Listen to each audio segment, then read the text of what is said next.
มาส่งพี่น้องผู้ปันแห้งสื่อข่าวแซนมีเดียวเขาดังเสียงนะคะเนาะเมื่อในก่อแมนยาในวันที่6เดือนธันวาคม2025นะคะตอนด่านและรายการข่าวขาตอนนี้ได้ก่อเดียวตั้งข่าวเงาเกี่ยวกับเรื่องดินเนอร์จีเวงหนองเขียวในศึกมาในดังศึกต่างเทียนยังตึกสืบเปลี่ยนปางตึกกันหาวแห้ง2ฝ่ายมีรองลู่ตายหมัดเจ็บหนังกันในเขาที่ดังข่าวเงาลายดินเนอร์จีเวงหนองเขียวในเสียวก็มาผักตอนเป็นพี่น้องเขากว่านะคะปิกซัมบาซึกมาในดังซึกลอยเทียนเขาในไล่ปืนเผายึดข้าวยามการกึดตึกไว้โจข้าววานในเสตะตั้ง2ฝ่ายตั้งตึกสืบเปลี่ยนปางตึกกันหาวแห้งดินเนอร์จีเวงหนองเขียวซึ่งได้ปะทองในค่ะของสิซึกมันสืบโทษซึกหลอดึกต่อตะปางเศร้าซึกต่างเทียนดินเนอร์จีเวงหนองเขียวไว้อยู่เส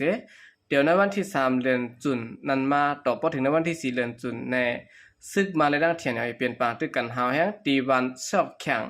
และดังวันกันกี้นะครับอันมีดินเนอร์แก่ต้องคำและหนองเขียวนั่นเองค่ะแหล่งข่าวในพื้นที่รัฐเนี่ยว่ามือว่าในตีวันชอกแข่งและดังวันกันกี้นั้นซึกมาในดังเทียนเขาเปลี่ยนปางตึกกันหาวแห้งค่ะไว้หลังในอ่ำป้อไหลหันเฮือมินปล่อยหมากสังค่ะมือว่าในกล้วยเทียนเนี่ยซึกมันเอาหมากลงและต้นปล่อยสะมีอยู่หมอก30ลูกปลายในวันไหนค่ะ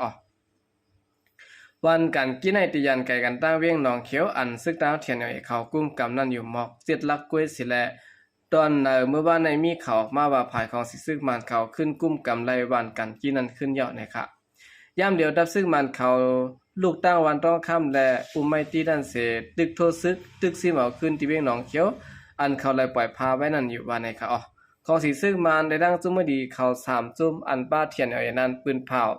ยึดข้าวยามการกึดตึกต่อกันน่าเลือนจุนเซงหนังฮือตีปันตื้อดังข้าวยามจอยแถมกวนเมืองและปืนตีอันได้ทุกเพแผ่นดินไว้นั่นเสียแลตั้งนาดินได้ก่อปางตื้อยังตึกสืบเปลี่ยนหาวแห้งอยู่นะครับเนาะคันได้ก็เป็นข่าวเงานะครับลองอ่านตั้งภายซึกมันเขาขึ้นซิมได้ขึ้นเนาะมาได้เป็นตับข่าวตึกของซึ่งลอยเทียนเขานะครับซึ่งมันได้ดังซึ่งลอยปืนเผาขึ้นตึกวันในเสตะในปืนตีนาดินได้ก็ยังตึกมีลองปืดยื้อกันอยู่หาวแห้งในเขาสืบสินเอาคาขึ้นมาถ่อมด้วยข่าวเงาเกี่ยวกับเรื่องคือต่างกุนเมืองมันโจมตีแนะนำปางหลายในเมืองไทยเงี้ยวตั้งพิษมาแทง12ล้านบาทนะครับคือต่างกุนเมืองมันอันมีชื่อว่าเมียนมาลายอันว่านั้นกว่าต่างกุนที่เมืองไทยเสียแลอาเตเมื่อขึ้นเมืองมันในเขาดังนั้น3ต่อคือไรลูกกว่าเสียแลจมกว่าแนะนำปางหลายเมืองไทยคือสร้างพอจมตกสะเนื้อกุนหินเตินน้ำนะเนาะอันมีสภาวะพิงเป็นตั้งห่างลีอันมีขันนั้นรู้เร็วกว่าและเมืองไทยจังเอาตั้งพิษกุนเมืองมันได้เฮือนั้นเสเอาตั้งพิษมาเงินเฮอสายแตน12ล้านบาทนะครับข่าวไทยแต่บอกกว่า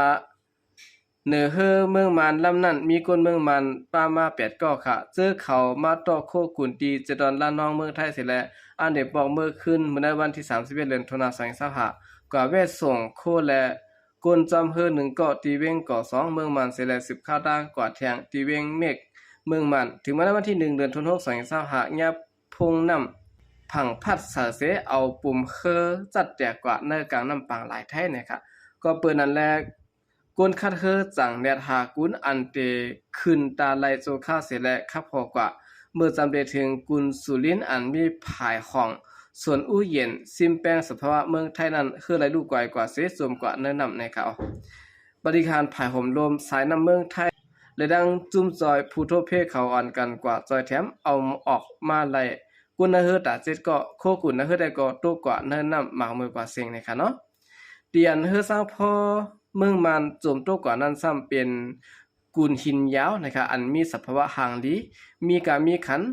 มือก้นลำน้ำไทยเขากว่ากดทัดด้วยจึงเฮอไหลโจมโตกใส่เนื้อกุน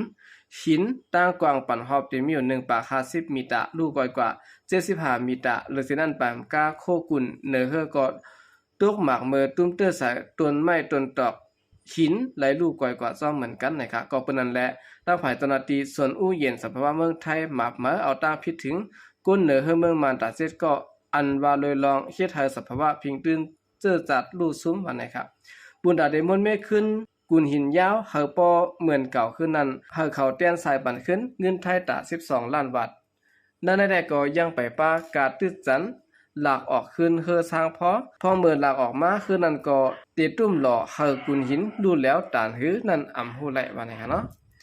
คันได้ก็เป็นข่าวเงานะครับเนาะต่างภ ภายคือสร้างพอเมืองมันนะครับอันมาต่อทางกูนั้นได้สมนำที่เมืองไทยและทางฝ่ายเมืองไทยเกี่ยวต่างผิดกว่านะเนาะยาวก็มาเงินตา12ล้านนะครับสุดท้ายแล้วค่ะขึ้นมาถ่อมด้วยข่าวเงาเกี่ยวกับเรื่องในครั้ง2เดือนในหมู่บ้านภายออกนอกภายคุณย่าหมากลงยืด31ปอกนะครับจอมหนังจุ้มสุดในสุนเป็นก้นหนอง5ยาปืนเผาไว้ว่าในเรือนทนสีแลเรือนทน5ปี2025ในกล้วยตับซึกมาในร่างจุ้มซึกปิดุจิตปะโอพีนโอเขายืมหมากลงตกใส่เอาเฮอมินมาปล่อยหมากใส่เอาเครื่องต้นปล่อยหมากใส่หมู่บ้านในจีเวียงปังล้องจีเวียงยองหวยทุ่งหนอง5ยาเมืองไตปัดจานันเสและเฮิรนเย่ก้นบ้านเขาย่าหมากและย่าไผ่เผาเฮิรนและลูกเลี้ยวกว่าตั้งน้ำนะครับเหลือสินั่นก็เอาต้นก่อปล่อยหมากใส่บ้านอันมีภายออกนองภายคุณ46ปอกแน่เนาะเอาเฮอมินปล่อยหมากตก2ปอกสิและเตึงย่าเฮิรนเย่ก้นบ้าน32หลังภายไหลไม้สิและรู้แล้วแทง11หลังซ้ำย่าหมากสิและไหลรู้แล้วกว่านะครับแล้วว่าซึกมาและดังซุ่มซึกปิดุจิตปะโอเพียนโอเขาเอาเฮอมินปล่อยหมากน้ำหน้าคาปากปอง4ลูกไปย่อก็ซ้ำไปจุดเผาเฮิรนเย่ก้นบ้านแทงสิและยืดตายป้าลุงจริงอายุ50ปีเป็นเจ้าคือไตอันอยู่บ้านจังจ้อยนั่นเหมือนกันนะครับปนมาเมื่อวันที่3เดือนธันวาคม2025นั้นก็ซึกมาในดังซุ่มซึกปิดุจิตปะโอเพียนโอเอาเอ็นแห้งซึกตั้งนำโทษซึกเขาดีวันอันมีภายออกนองภายคุณและก้นวันได้2วันและปลายเพตั้งวันนะครับเนาะโอเคนี่ก็เป็นข่าวเงาลายเผานอกภายคุณนะครับก้นเมืองไหลทบเพตั้งหยาบพฤติเดะนะครับเนาะในพื้นที่สนั้นก็ตั้งภายซึกมันเขาในเอามาปล่อยใส่ขึ้นเย่ก้นเมืองนะครับย่อก็อันใดเขาก่อนในหมู่บ้านก็กว่าจุดเผาแปดขึ้นเย่ก้นเมืองนะเนาะจอมหนังเฮาคาไหลให้งานข่าวมากูมือกูวันนั้นนะครับก้นเมืองได้ก็เป็นหมากมูในเกียร์หิบสิแลก็ไหลหิบมากก็ตื่นยาก้นเมืองอยู่เยอะนะเนาะภายจุ่มผีเดียบเขามาก็ตื่นยาก้นเมืองนะฮะบางตึกเข้า2จุ่มยื้อกันก็ซ้ำหนาก้นเมืองคืนเยก้นเมืองก็ซ้ำลูกกว่าแท้นะครับเพราะว่าอยู่ในวันอ่ำปลายเพก็จุ่มไหลเข้ามาก็ซ้ำเตมาทางเทอมสิแลนี่ก้นวันเกี่ยวของนั้นจุ่มนั้นจุ่มได้สิแลจานได้ยื้อตายแทงเหมือนกันอันนี้ก็ก้นเมืองได้ก็ผ่ายไหลมาได้คือกะตื่นไหลง่ายอยู่เยอะนะครับเนาะเป็นหมากมุในเกหิบลงไปเยอะนะครับบางตึกในเกจุ่มลูกพื้นผีเดียบเขาได้ดังจุ่มซึกปะโอเพียนโอเนี่ยเนาะอันโฮมกันนักซึกมานั้นก็ยังตึกหาวแห้งอยู่นะครับภายหลังของซึกมันเขาก็ยังตึกมุ่งว่างว่าดีอันซิมาได้ขึ้นในพื้นที่อันเขาตกซุ่มกว่าซึ่งนั้นอยู่นะครับ